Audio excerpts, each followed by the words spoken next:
essentially destroy the underwriting standards that it always obtained on home loans, so that you ended up with a huge number. In fact, half the loans in the system in 2008 at the time of the financial crisis were subprime or otherwise risky loans. These are loans that would have never existed 30 years before. And unfortunately, the free market was blamed for these loans because people didn't quite know what happened. But as Craig said, there were actually loans in 2007, 2008, a bunch of stories about this, about so-called ninja loans, no income, no job or assets. Okay, now just think about it from a kind of free market perspective. If you're a banker and your job is to give out home loans, right, does it make sense? Assume you're totally greedy, right? Just assume you're money grubbing and you're greedy. Would it make sense to give out loans for $500,000 to people that have no income, no job or assets? Well, it doesn't make a lot of sense, right? Your job is to have loans repaid with interest. It's not to give out loans that get defaulted on. The only way those kind of loans could have existed in the system is because of a set of well-meaning, perverse policies that actually destroyed the natural market incentives of the loan. I'll give one last example of the piety myth in child labor laws. I'm not talking about all child labor laws.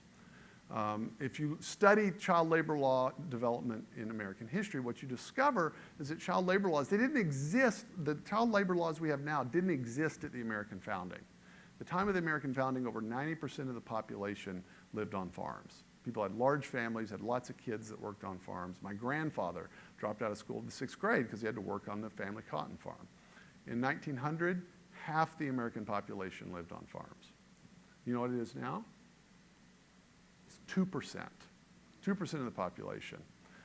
And yet, we still somehow manage to eat. So that tells you, right, in fact, too much for many of us. That tells you what happened. The complete transformation in the economy in which per capita income has gone up several times, right, multiple times in the course of American history. And at some point, per capita income was high enough that a cultural consensus developed. People realized, you know, most kids in most circumstances, really between certain ages, they ought to be in school. And so a cultural consensus developed at a particular moment in history. It didn't develop when 95% of the population was working on farms. It happened when the country was majority urban and people were wealthy enough that they could actually afford to have their kids spend 8 hours a day in school. Well, what happens if you impose modern American-style child labor laws on countries that are at different stages of economic development? And that's an abstract question, but something like this was actually tried in the 1990s. It wasn't quite intentionally tried, but it happened anyway.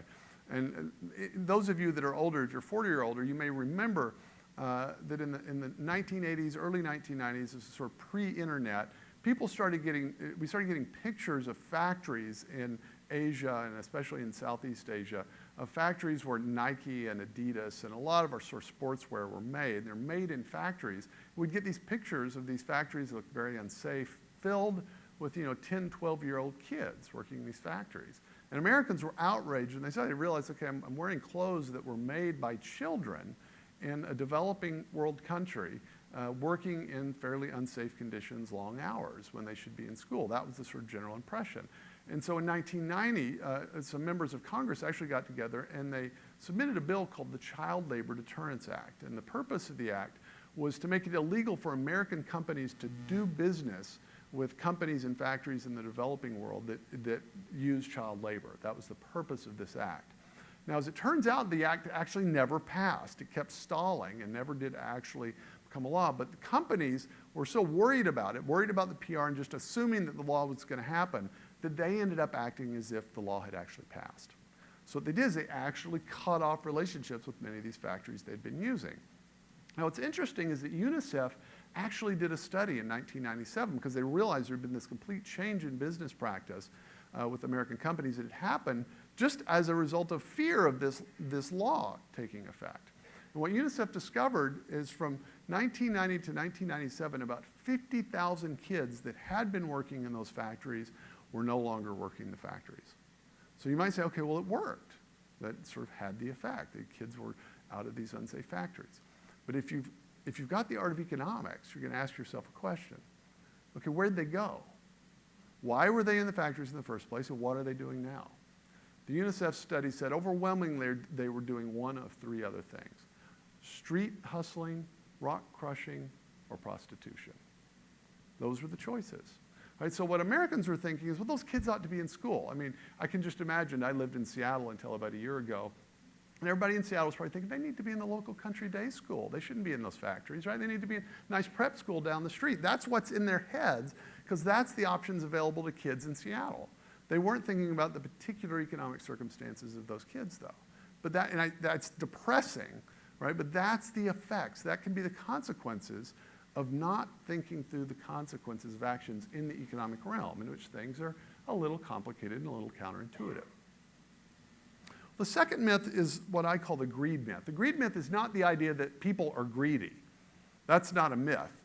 That's not controversial, right? I mean, Adam Smith, he said, you know, always, if you read The Wealth of Nations, Adam Smith had nothing good to say about business people. He said, men of commerce, 2 or 3 of them do not gather together, but that they conspire against their fellow men to control prices and stuff like this. So the greed myth is not that people are greedy. You know, the fall happened, it affected everyone. Greed exists in all times and places. The greed myth is the idea that the market economy or economic freedom or capitalism or whatever you want to call it is greed, that it's based on greed. This is a very popular idea. And I think of it as initially from this famous 1987 movie called Wall Street that has this character played by Michael Douglas, and the character's name is Gordon Gekko. He's a stereotypical Wall Street real estate sort of banker kind of guy, smoking cigars, you know, he has the white collar and all the stuff you would expect. And at one point in the movie, he's at a stockholders meeting in a crowd, and he gets mad, and he manages to get the microphone, and he stands up. And he says, greed is good.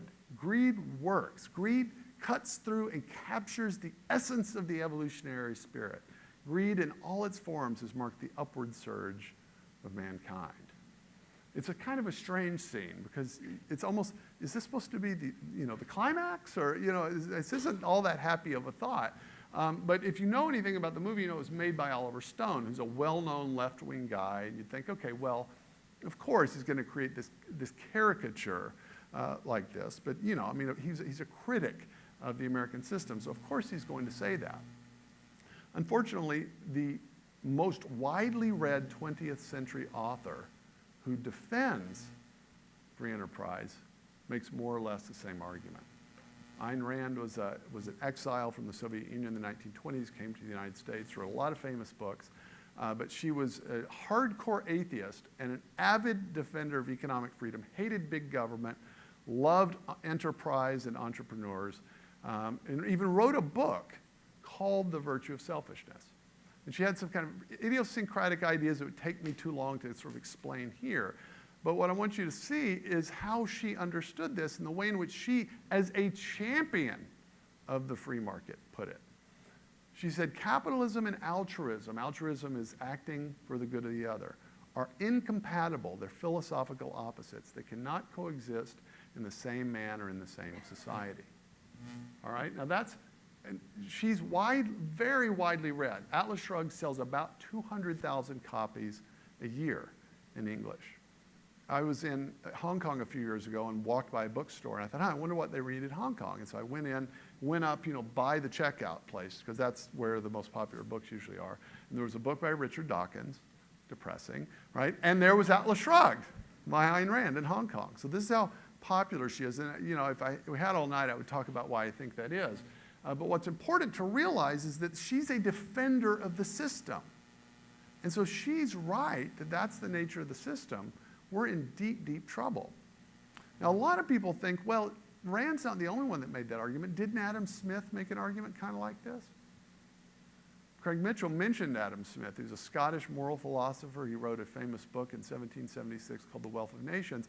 And what I've discovered is very few people have actually read Smith.